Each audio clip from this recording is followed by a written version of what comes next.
So transmission line also considered as a ultra high frequency line. When the signal which is propagating through the transmission line in order 300 megahertz to 3 gigahertz, right?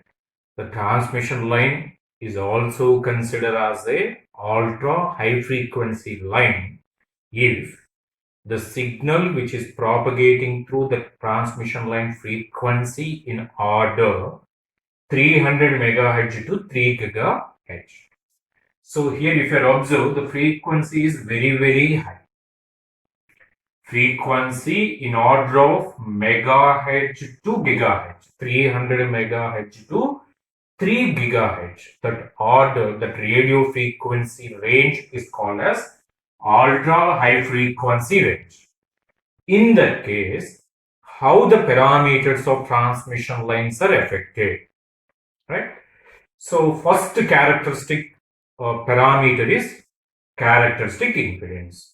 What is the characteristic impedance? Where characteristic impedance is equal to square root of R plus j omega L divided by G plus j omega C.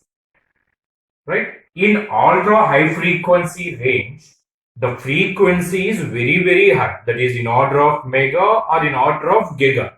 Such a case, in this, we are having the omega term where omega is equal to 2 pi f. F itself in higher range. If that is multiplied with pi, value of the pi is 3.14. So the frequency multiplied by approximately 3 times, again multiplied by 2 times. So the frequency multiplied approximately by 6 times, because omega equal to 2 pi f. F itself higher value, so omega is very higher value, almost 6 times higher than the f. When the frequency is higher, omega is very higher. So compared to this higher term, this R can be negligible. Generally, we are selecting the transmission line such a way that resistance offered by the transmission line is 0. Right? So to meet attenuation equal to 0, we are selecting the resistance itself very small. As compared to the smaller value, when the frequency of the signal is in UHF band, so in that this R can be negligible. Similarly, conductivity of the insulating layer is also selected as a 0 for 0 attenuation. In that case, as compared to this term, G also negligible. When R and G treated as a 0, the characteristic impedance becomes square root of j omega L divided by j omega C. J, omega get cancelled. We are having the square root of L, C. Right? In case of ultra high frequency band, the transmission line characteristic impedance is simply equal to square root of L by C. L and C are the frequency dependent. Therefore, the characteristic impedance is also directly proportional to frequency. Right? Then one more parameter which depends on the frequency is the propagation constant. So multiple times we defined the propagation constant as attenuation constant plus J into phase constant, alpha plus J beta. So actual expression of the gamma is gamma equal to square root of R plus j omega L into G plus j omega C. In UHF band, as we stated here, as compared to j omega L, R can be negligible. As compared to j omega C, G can be negligible. So we got j omega L into j omega C, that equal to j square omega square L into C. J square omega square L into C. So from that, by applying the square root, we got the j omega square root LC. J omega square root LC. So where propagation constant gamma equal to alpha plus j beta, that is obtained as j omega square root LC. So in this, there is no real coefficient. we are having the only imaginary coefficient just for convenience. This entire term can be written as 0 plus this term, 0 plus j omega root LC. So by equating the real coefficients and imaginary coefficients from LHS and RHS side, we can get the alpha equal to 0, beta equal to omega root LC, where alpha is the attenuation constant. Attenuation constant equal to 0.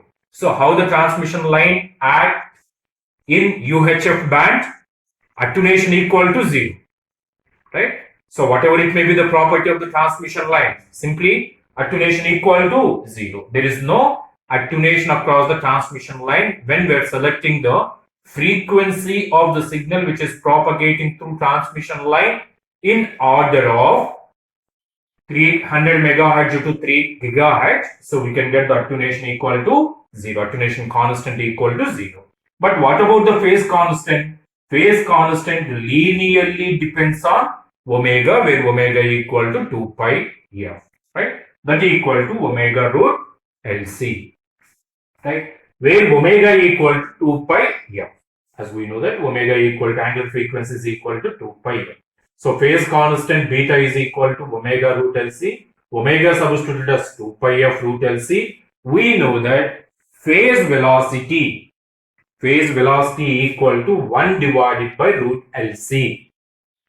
So here we are having the root LC. Root LC can be written as 1 divided by phase velocity. In this expression, root LC replaced by 1 divided by phase velocity. And by the definition of wavelength. So what is the wavelength? Wavelength is equal to velocity divided by frequency. Right? In place of velocity, we are having the phase velocity. So phase velocity divided by frequency is the lambda.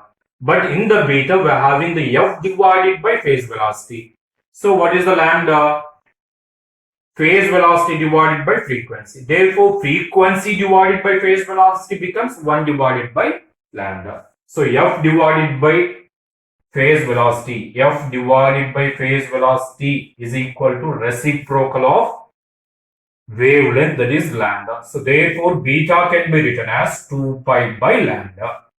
In UHF band, phase constant can be written as 2 pi by lambda, where lambda is equal to phase velocity divided by frequency, where phase velocity is equal to 1 divided by root LC. Actual expression of the beta is omega root LC, that can be written or represented in the form of wavelength, right? And what is the another parameter of the transmission line after connecting the load? So that is the input impedance. What is the input impedance? Input impedance is equal to Z0 into ZL plus Z0 tan beta L divided by Z0 plus ZL tan beta L. As we stated, beta depends on wavelength, where wavelength depends on frequency, right? So in this, right? So where beta is 2 pi by lambda.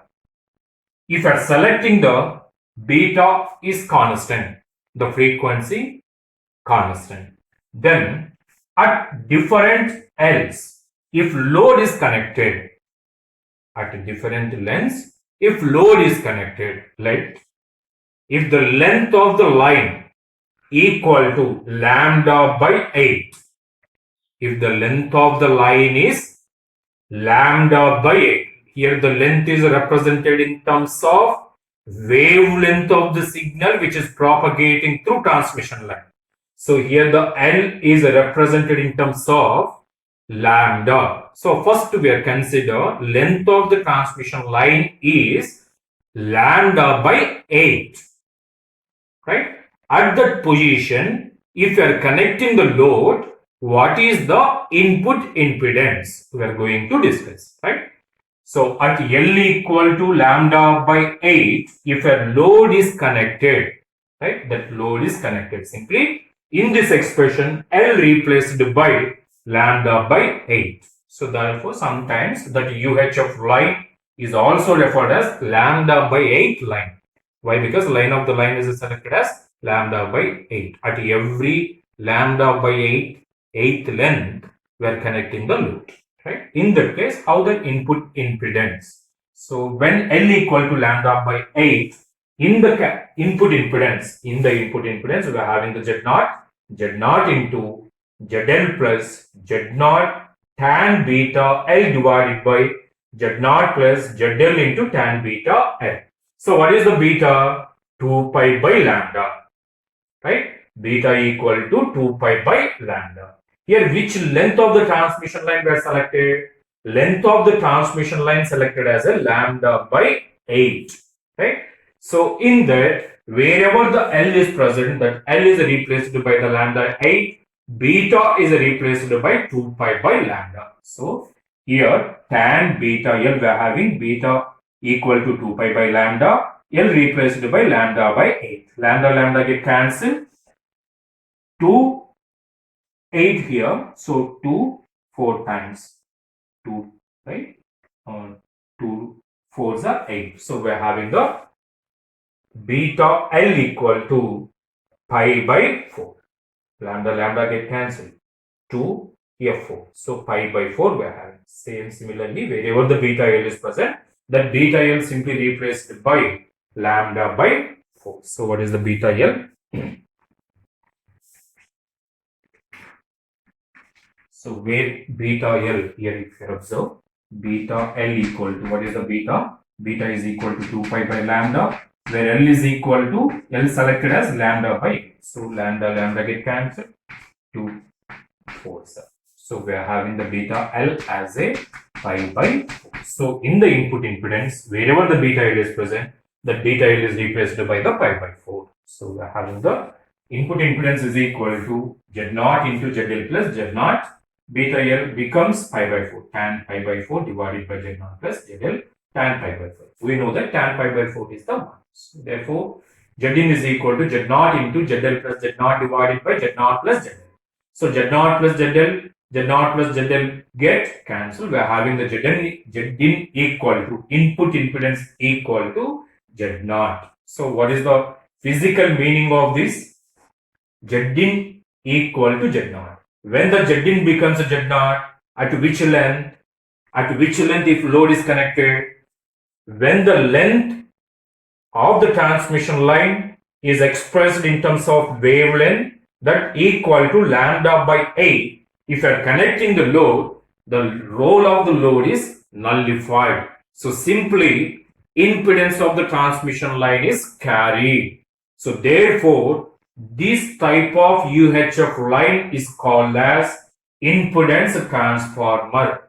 Input impedance simply becomes Z0. Even physically we are connecting the load. The role of the load is not taken place. Simply the total by including the load impedance and impedance of the transmission line, that is the input impedance, total impedance is nothing but input impedance. That input impedance becomes Z0. So in that point of view, this UHF line, that means length of the line equal to lambda by 8, that is called as a impedance transformer, right? So at load point of view, we are having the only Z0, right? So next one is the next UHF line is at L equal to lambda by 4 if load is connected. So that line is called as lambda by 4 line. When L equal to lambda by 4, so what is the beta L? Where beta equal to 2 pi by lambda, where L equal to lambda by 4. So lambda get cancelled, 2 2's up, we got the pi by 2. Beta L becomes pi by 2. So Zin equal to Z0 into ZL plus Z0 tan beta L divided by Z0 plus ZL tan beta L. So Z0 into ZL plus Z0, wherever the beta L is present in the input impedance, that beta L substituted as a pi by 2 at L equal to lambda by 4, right? So tan pi by 2 here, Z0 plus ZL tan pi by 2. So we know that tan pi by 2 is equal to infinity. If you are substituting directly infinity, so the Zin becomes infinity. Practically that is not taken place. So here the tan pi by 2 taken common from numerator and denominator. Tan pi by 2 taken common from numerator and denominator. So tan pi by 2 ZL divided by tan pi by 2 plus Z naught. Tan pi by 2 taken common. From the denominator also, tan pi by 2 taken common, we are having the Z naught divided by tan pi by 2 plus ZL. So from numerator and from denominator, we are taking tan pi by 2 as a common. So therefore, the two terms are get cancelled. And here observe, in the denominator, we are having the infinity. Tan pi by 2 is the infinity, right? 1 divided by infinity becomes 0. Here also, 1 divided by, that is Z naught divided by tan pi by 2 also becomes 0. So what are the remaining terms?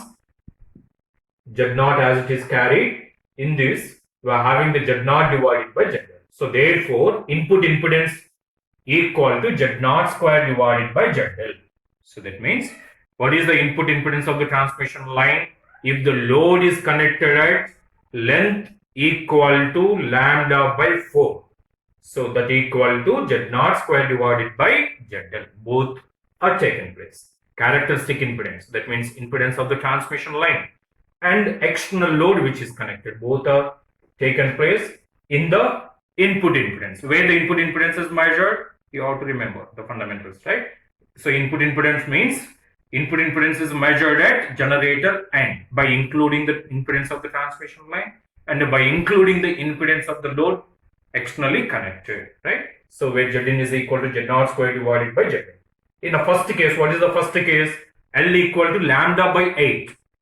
In L equal to lambda by 8, what is the input impedance? Even physical load, external load is connected. So what is the Z input?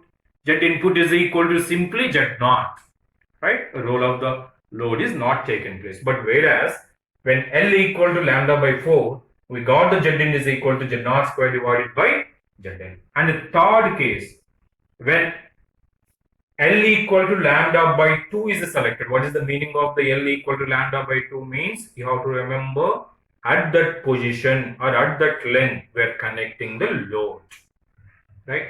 At that, when L equal to lambda by 2, right? So what is the beta L? So where beta L equal to 2 pi by lambda, beta is the 2 pi by lambda, L selected as lambda by 2. So lambda get cancelled, 2 get cancelled, beta L becomes pi, right? So when beta L equal to pi, so what is the input impedance? Input impedance is equal to Z naught into ZL plus Z naught tan beta L divided by Z naught plus ZL tan beta L. But beta L becomes pi here. So when tan pi is nothing but 0, so therefore this term becomes zeros. We are having the Z naught into ZL divided by Z naught. So Z naught get cancelled. So we are having the ZL. So input impedance is equal to ZL. In the first case, Zin equal to Z naught. In third case, Zin equal to ZL. So characteristic impedance, that is impedance of the transmission line, is ignored, right? Not taken place in this. So simply we are having the input impedance is equal to load which is connected. Directly load is considered as an input for the generator, right? So these three cases were considered. Even we consider the L equal to lambda. Apart from these three cases, lambda by 8, lambda by 4, lambda by 2. If you are selecting the lambda, so any one of these three cases are repeated, right? So if you observe, when L equal to lambda, right? So what is the beta L? Right? So beta L equal to 2 pi by lambda. L selected as a lambda, so lambda get cancelled. We are having the tan 2 pi, right? So any one of, what is the tan 2 pi, right?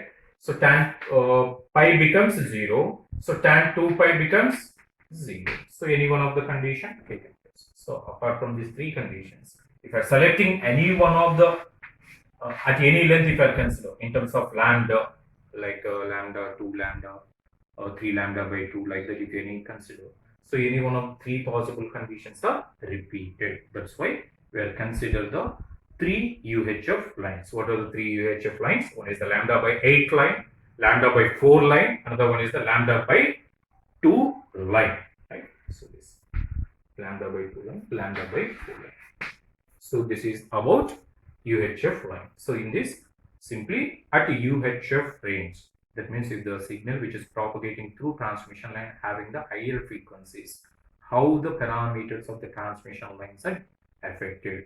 One is the Z naught, attenuation constant alpha, phase constant beta, and another one is the input impedance. Input impedance, not directly, we may not directly having the expressions in terms of frequency, but we are having the beta. What is the expression of the beta? Beta is equal to omega root LC. So where omega is nothing but a frequency. Therefore, beta represented in another form, that is 2 pi by lambda. Then different L's we are going to discuss. At a UHF range, if the length selected as lambda by 8, that means at that position if load is connected, how the transmission line acts. Similarly, at L equal to lambda by 4, how the impedance of the transmission line is. Right? So like that we are discussing about the properties of transmission line in UHF